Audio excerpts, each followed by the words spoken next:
America's one and everyone in different parts of the world, wherever you are today, whatever you are doing. Welcome to your online daily devotion. Hello, Sister Raima.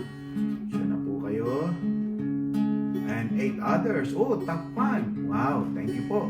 Sir Eden. Good evening. Sister Millie Reyes, takpan din. Oh, Sister Josie. Puro takpan. Hello, Sister Kitlot. And special greetings sa pinsan ni Brother Edwin Banyas, si Chua Banyas. Wow, dyan sa may San Diego, California. Welcome, brother. And always remember, God has a great plan for your life. And to everyone, welcome to your online daily devotion evening session, series of wisdom for godly living, number 77. Kung magugustuhan nyo ito, the light of the righteous and the lamp of the wicked. But before anything else, let's first sing our theme song. Amen. Shepherd of my soul, I give you full control. Wherever you may lead, I will follow. I have made a choice to listen for your voice. Wherever you may lead, I will go. Be it in a quiet pasture or by a gentle stream. The shepherd of my soul is by my side. Should I face a mighty mountain or a valley dark and deep, the shepherd of my soul will be my God. Pastor Rose, please.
The shepherd of my soul will be my God.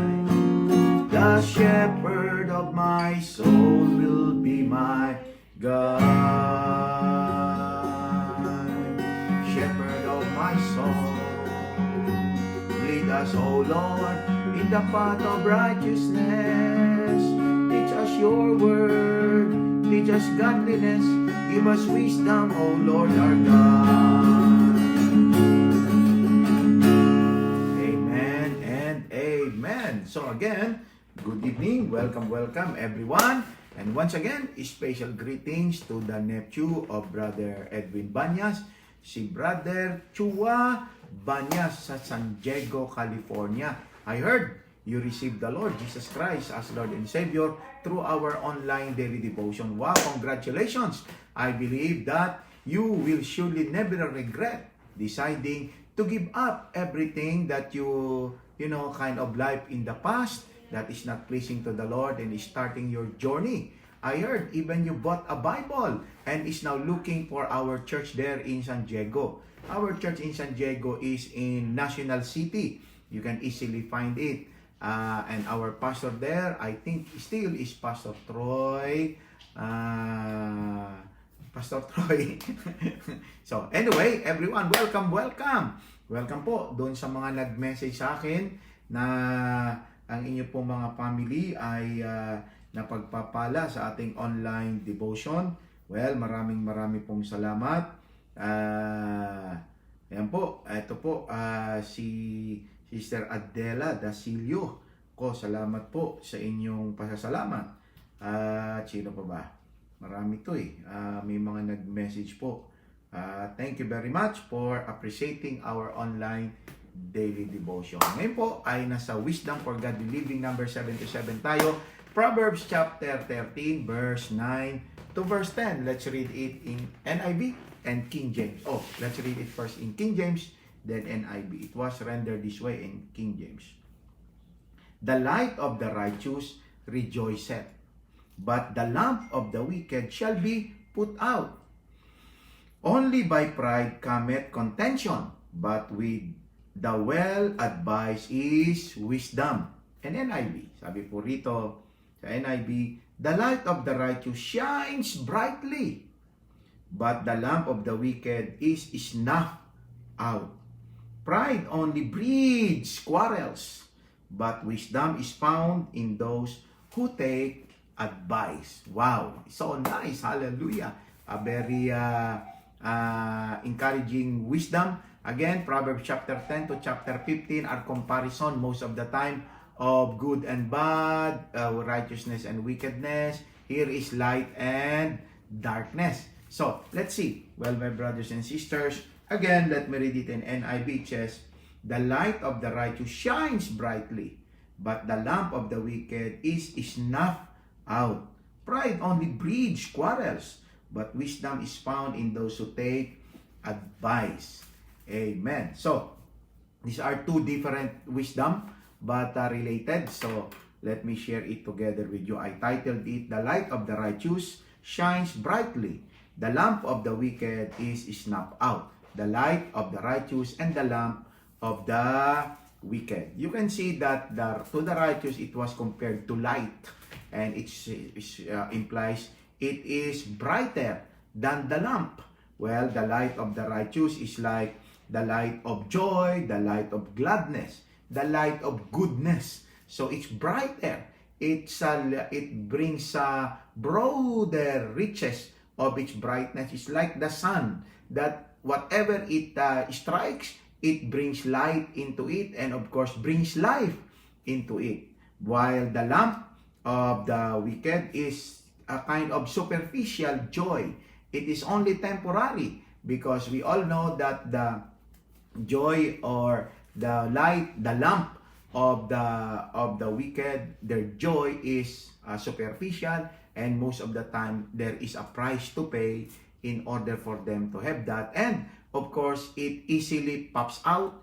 It's easily the word here is snuffed out. In King James, the word used was that the lamp of the wicked, it will be put out. So it will never brighten. It's just like only for himself and not even enough for him. While the light of the righteous brightens himself and others surrounding him. That's why the lamp of the wicked has lesser light, and it will be easily gone just like that. So that's the difference there. Brightness of the light of the righteous and the seemingly small light of the lamp of the wicked. So the wisdom is that we choose to be the light of the righteous rather than lamp of the wicked, so that our joy, our goodness, our gladness will affect others, so that they also will genuinely rejoice, genuinely have goodness, and genuinely have gladness in their hearts. And of course, verse 10 speaks of pride breeds quarrels.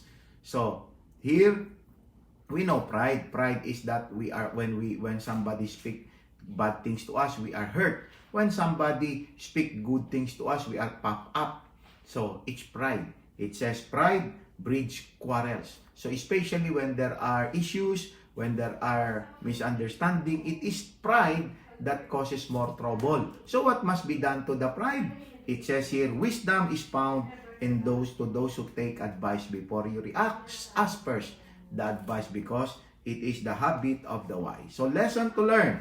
Two things. Number one, let your light shine bright in righteousness. Let it shine. Let your righteousness shine like a bright sun, like the brightness of its light. So let continue to be good, to continue to show your righteousness, because many people now are living in darkness and they are just looking for someone who will care, who will lead them to Christ Jesus. Of course, always the foundation of everything that we are talking is not our own righteousness, not our own goodness. It is always in connection to our relationship with the Lord Jesus Christ. Because by our own, we can never do good, we can never be righteous. We become righteous because we receive Jesus Christ, the righteous one, into our heart, and we make Him Lord and Savior, and we apply His wisdom for godly living according to His Word. From Genesis to the book of Revelation, they are all given so that the God-fearing men will be guided to increase in wisdom for godliness, to increase in faith for their favors and for their miracles. That's why every morning we have our God's promises in order to stir up our faith. While in the evening we have the wisdom for godly living to stir up our fear of the Lord. Because the fear of the Lord is the beginning of wisdom, while faith in the Lord is the beginning of miracles. So my friends, this time, let our righteousness shine so that other people will know there is hope for the wicked. There is light to those who are in darkness, because like you and like me, we were once in darkness, but now we have found the light, and let our light be bright like that sun, so that other people will also see as the Lord changes us, God can change them too. Amen? And lastly, second point of our lesson, wisdom to apply, control your pride by listening or seeking advice or counsel. Kapag tayo nasaktan, before you allow provocation, before you allow quarrels to heighten, seek wisdom. Well, how can you seek wisdom? Number one, go always to the Word of God, because the Word of God is the source of wisdom. It is the counselor of every godly man and women. Look for someone who are matured in order to help you how to overcome. And sometimes, we just need someone to listen to us. Ask for wisdom sometimes. And if some people are coming to you, for those who are being sought for advice, sometimes they don't really need advice. Sometimes they just need someone to listen to them. So my friends, be that light that people can pour out their heart, so that they cannot lead into quarrel, but make themselves wise because they sought counsel. My friends, always remember, God only will take to His eternity the godly, and the godly people become only godly to their personal relationship with the Lord Jesus Christ. On our own, we are all condemned because we are all sinners. But thank the Lord Jesus Christ, because of His amazing grace and mercy, He poured out His blood, washed all our sin. He rose from the dead and bring that offering of His sacrifice to the God the Father. That's why God the Father said, whosoever believes on Him, on the one that sacrificed for you, shall be saved, and all our sin will be removed. We will considered by God the righteous and godly. And now the Bible is teaching us on how to put into practice what is inside of our heart, so that people will see the brightness of our light in Christ Jesus. Amen. And I hope you will never give up. Sometimes we fall. Sometimes we made mistake. But don't give up, because God is not giving up on you. Always remember, all of us are still God's work in progress. Sometimes we just need someone to encourage us. Don't let your light shine just by your own. Go to someone. Always listen to someone who will encourage you to go in your righteousness, like our online daily devotion. You can see those brothers and sisters of ours, like you and like me, they are all in pursuit of walking godly lives every day in our life until Jesus return. Because this is the whole duty of man, to walk rightly before the Lord God Almighty. Amen. Yay! Glory be to God. So, let us pray. Let's ask the Lord that let our light shine so that people will see that God is in us and God can also change and touch their lives, giving them genuine peace, genuine joy, genuine gladness, genuine fulfillment in their lives. Amen. Heavenly Father, we pray and we thank you for reminding us, O Lord, how important it is for the righteous to allow our light, Lord, to shine, because the lamp of the wicked will just be temporary, while us, Lord, it will brighten the whole and the farthest places where we can influence them to know you as their Lord and Savior, the righteous one. It is our prayer, as you have changed our lives, may you also change the lives of other people. Use us as your mouthpiece. Use us as the vessel of your goodness. Let the joy that we have be kind like a light unto others, so that they will also find that light, the delivering light, the fulfilling light, that we don't need to take drugs, we don't need to take alcohol, we don't need to have big amount of money, we don't need to do something that are harmful to us in order to find that joy, because the joy of the Lord is upon us from the day we receive Jesus as Lord and Savior. We have the peace of God in our hearts since the day we receive Jesus Christ as Lord and Savior. And now, let that righteousness in us shine forth like a light, so that other people will be brightened by it, and they will also seek the Lord that we have found.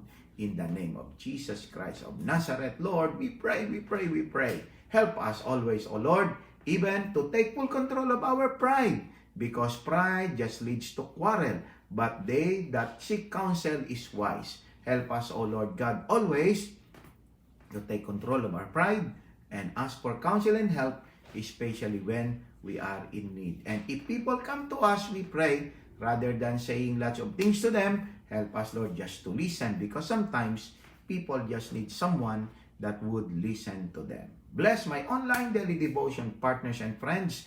Grant them your light to shine upon them.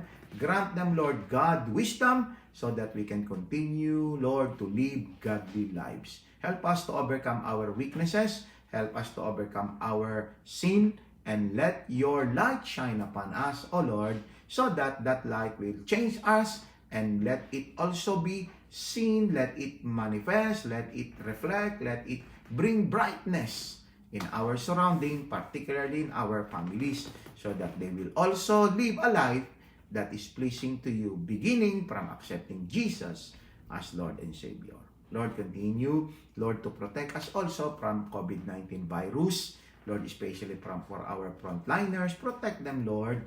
God, we pray in the name of Jesus. And also, help our brothers and sisters, particularly those who are taking the vaccine already. Help them, Lord God, to not to have any negative effect of it, but rather only what is good to them. And for those who are still undecided, help them, Lord, to find more information and decide with wisdom, so that it will not cause them any harm or alarm. May you grant us to live long, satisfied life. May you bless every family members where we belong. Lord, help our children to fulfill the dream that you have given to them by the wisdom of God, and with the faith to believe that great things is about to happen in their lives. Lord, continue to bless Israel. God bless the Philippines. God bless Canada. God bless Aruba. And God bless the nations of the world, and especially bless my online daily devotion partners and friends. In Jesus' name, this we pray. Amen and amen. So again, my brothers and sisters, before I say bye-bye, thank you very much for all your liking, sharing, commenting, recommending, and of course, your prayers. Amen. Let's sing our theme song before we close. Shepherd of my soul, I give you full control. Wherever you may lead, I will follow.